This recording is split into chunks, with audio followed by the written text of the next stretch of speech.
Hello.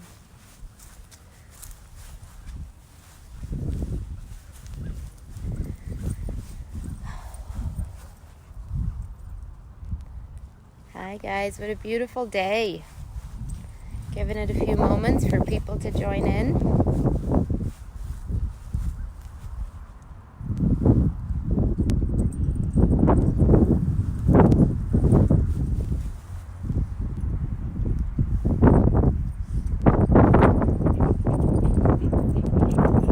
How's it going out there? I'm out here, Penfield, in a softball field, Baxter Field. I don't know if I'm supposed to be here, but I took Hazel to the vet. She's having a few issues, and it was on my way home. I didn't see anyone here, so I figured why not stop, let the doggies out. I took Brody with me to the vet because I figured we'd stop and go somewhere. And here we are. I see some viewers are joining. I see Carrie. Hey, Carrie. Hey, guys. It is a beautiful day, and I hope you guys are able to get outside and enjoy the sunshine. It's a little chilly, but I like the sorry, I'm keeping an eye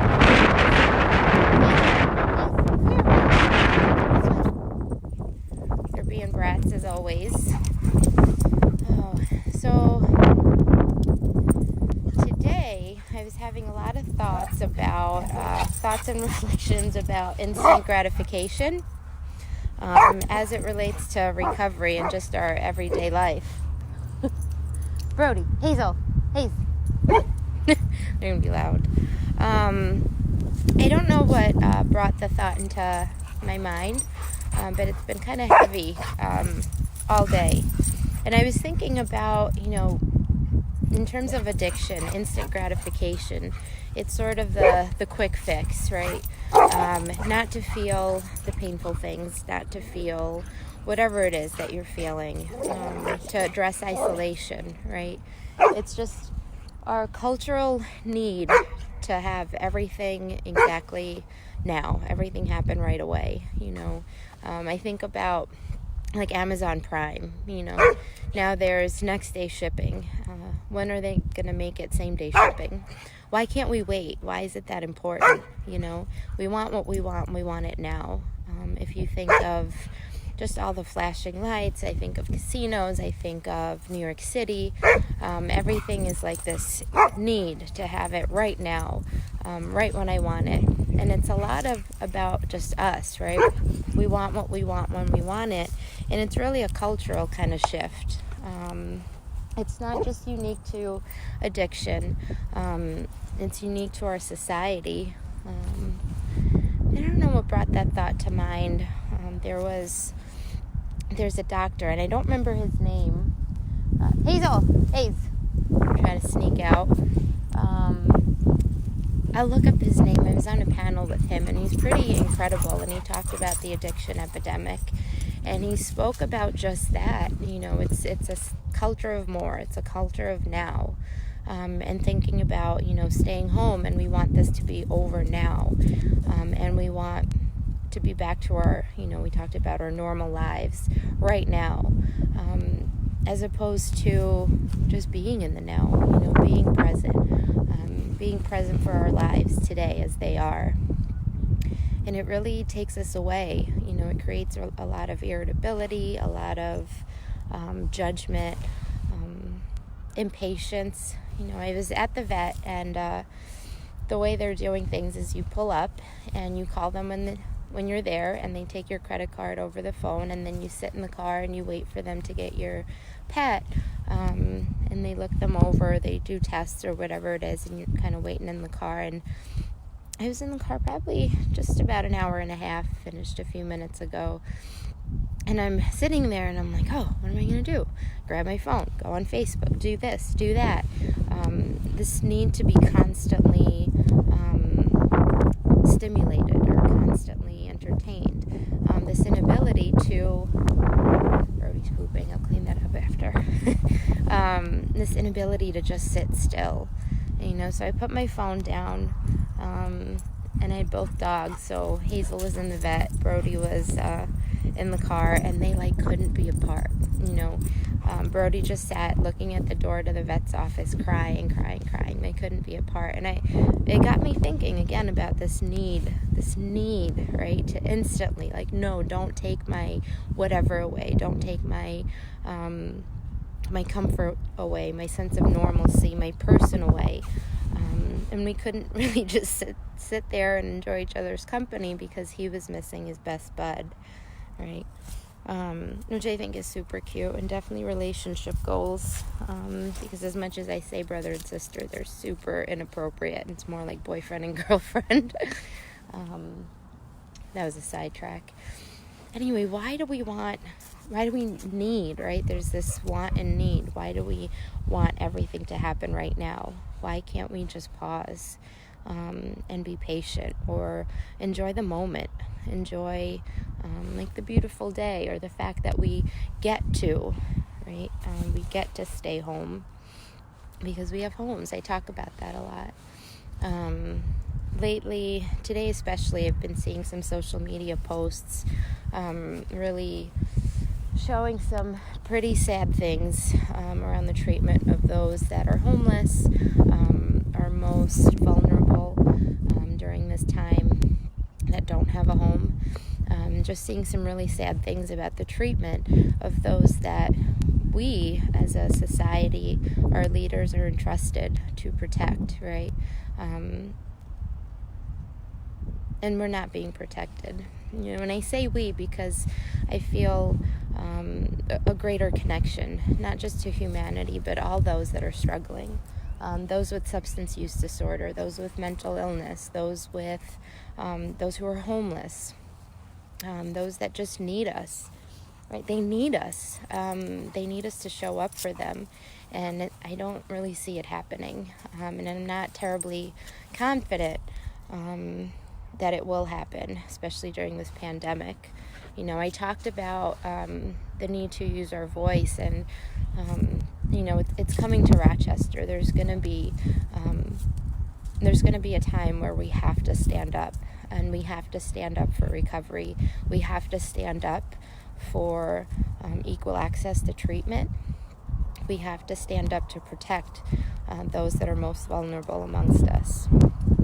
And it's making me sad to see these things happening across the country. Obviously making me sad to see these things happening right in our backyard, And it's nothing new, right? The addiction epidemic isn't new.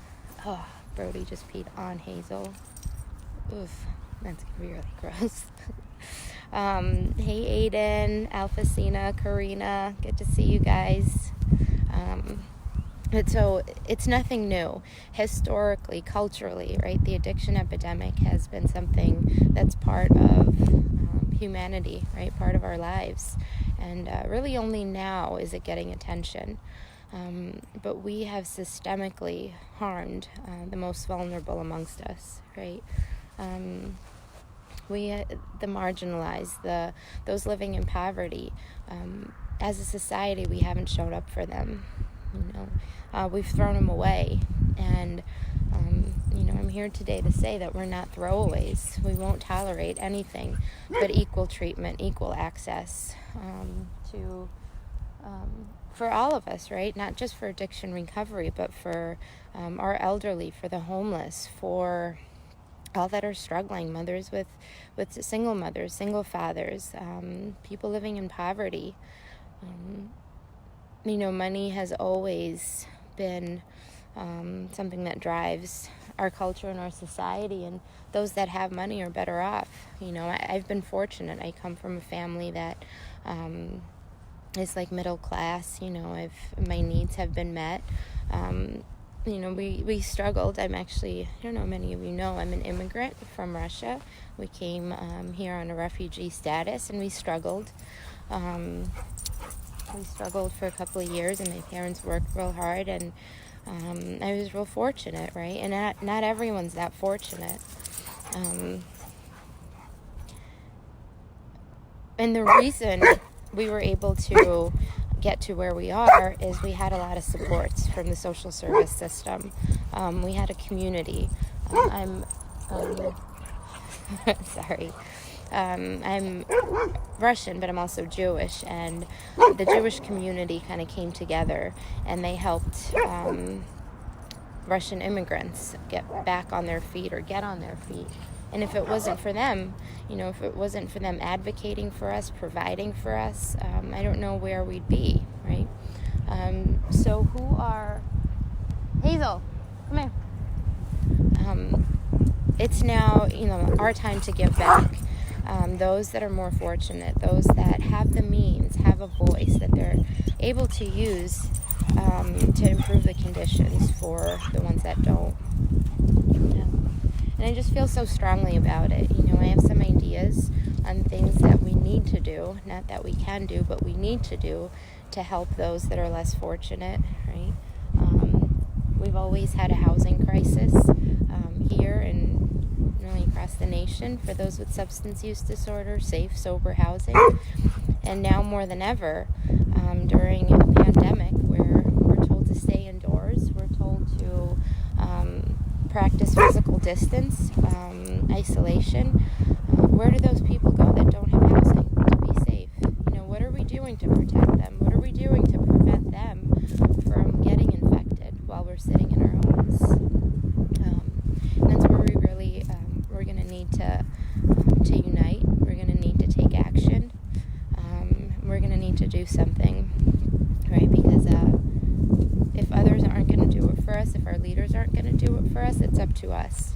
And I'm not saying that to say our leaders aren't. I'm just looking at what's happening in the country and just getting ready to mobilize, right? Mobilize our recovery army to be the advocates. The time is coming where we have to come together. We always have to come together, but especially now. We have to have a strong voice. We have to make sure the voice of those that are, that need us the most, we need to make sure their rights are protected, their voice is protected, and that we show up for them. And I don't know how I got there from instant gratification, but I guess that's where I was meant to go. Maybe because our need for all these things overpowers our ability to serve those, right, that have less than us. I wonder. I don't know. I could be wrong. Challenge me, guys. If you don't agree, please challenge me. I love to hear other people's thoughts. I'm not the authority by any means on any of this. I'm just sharing my personal thoughts, and I'd love to hear from all of you. What are your thoughts? How do we make change? What do we do? Right? I'm always interested in new ideas. And I have this one idea, and I don't know what's going to happen with it. I have a feeling good things are going to happen with it, but when I talk to people, and if they're, what's the best way to put it? I've heard no so many times, and I haven't given up, right? And every time I hear no, it just makes me fight harder, makes me push more and more until I hear yes, until I see change, right? And that's really all of us. If you think about being in recovery, isn't that what it's all about? We keep going no matter what. We're resilient. We persevere. There's talking about perseverance the past couple of days. I've been hearing it a lot.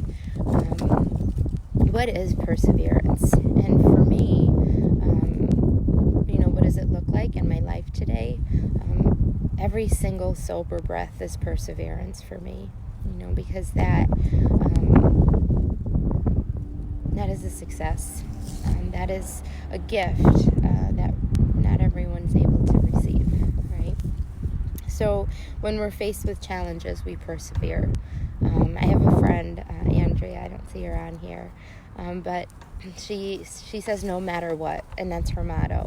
No matter what, she just keeps moving forward. No matter what, she doesn't pick up a substance. no matter what. You just follow what is right in your heart. And I see Crystal, Andrew, Maria. Hey guys, thanks for joining. Maria says, perseverance, my motto, my life from a very young age. Absolutely. You know, if we gave up every time someone said no, you can't do it, you won't do it, we wouldn't be where we are. That's not in us, right? We have so much more heart than that. Yeah, so that's my soapbox. Wasn't where I was intending to go, but I guess it was where I was meant to go. So how about you guys? Why don't you share with me what are some ways in which you persevere, or what does perseverance mean to you? What does it look like in your life? Chris, good to see ya. Hey there. Yeah, share with me. Share some thoughts about perseverance and what that looks like for you. I'll give it a few moments. These dogs are pretty filthy. And okay. Well, for those that are watching, if you think of it, or those that'll see the video later, if you think of it, please share with us. What are some of the ways in which you persevere? What are some of the ways that you get back up, right, when you're told no or you face challenges?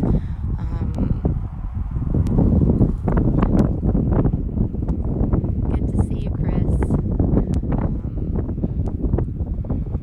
Let's see. I want you to think about that. I guess that's the action item for today, is thinking about perseverance. What does that mean in your life? What does that look like for you? I hope to touch base on that some more tomorrow, because it's really important. Yeah. And I hope you're getting outside. It's such a beautiful day. I talk about my kind of spirituality and what that looks like. And the sun is a really big part of it. Blue skies and the sun.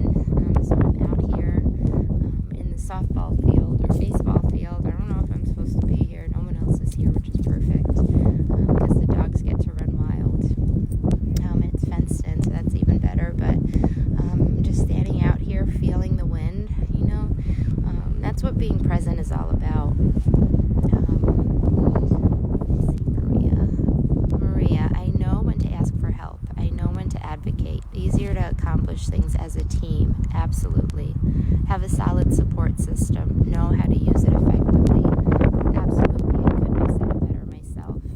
Asking for help. Oh my gosh. I've asked for help so many times. I continue to ask for help because without my people, right, I need my people. In advocacy, I always talk about that. That's definitely key. That's definitely key.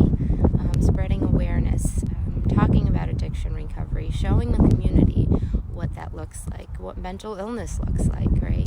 Shattering some of those stigmas and misconceptions.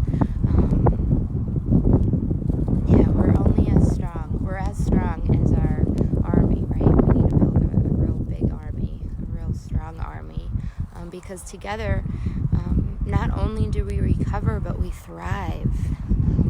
We thrive and we grow and we fly and we just do amazing things. We accomplish such amazing, wonderful things.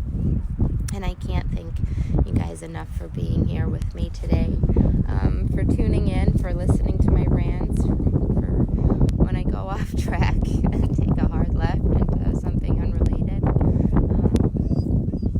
Hey guys, hi buddy. But yeah, I'm excited to see what the future holds for us. I know there's going to be a lot of fight that needs to be had, a lot of barriers to overcome, but I'm confident if we rise together, we could tackle anything, and we will make the world a better place. So before I go, I got to show the puppers, right? Here's Brody sitting in the sun. You guys see him? Hey, Brody. Hey, buddy. There's little Hazel. Hi, Haze. Hi. My best buds. Lori. Yana, you have incredible insight and drive.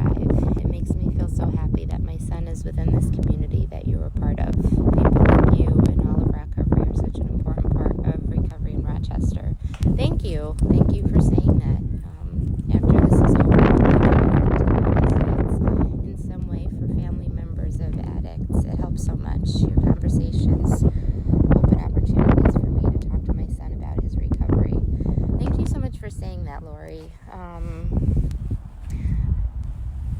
It's so important to me to, sorry, the dogs. Brody, Hazel, come here. Come on, guys. Sorry about that. Thank you so much for saying those really, really kind things.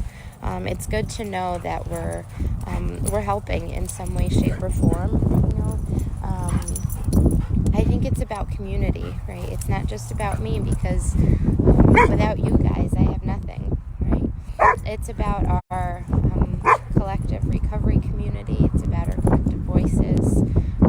It's really about the power in our army. So I'm really fortunate that you guys are all here, and that you're here with me tonight, and I hope you're able to join us tomorrow, or join me tomorrow. We have a full program scheduled. We have live videos all throughout the day, throughout the weekend.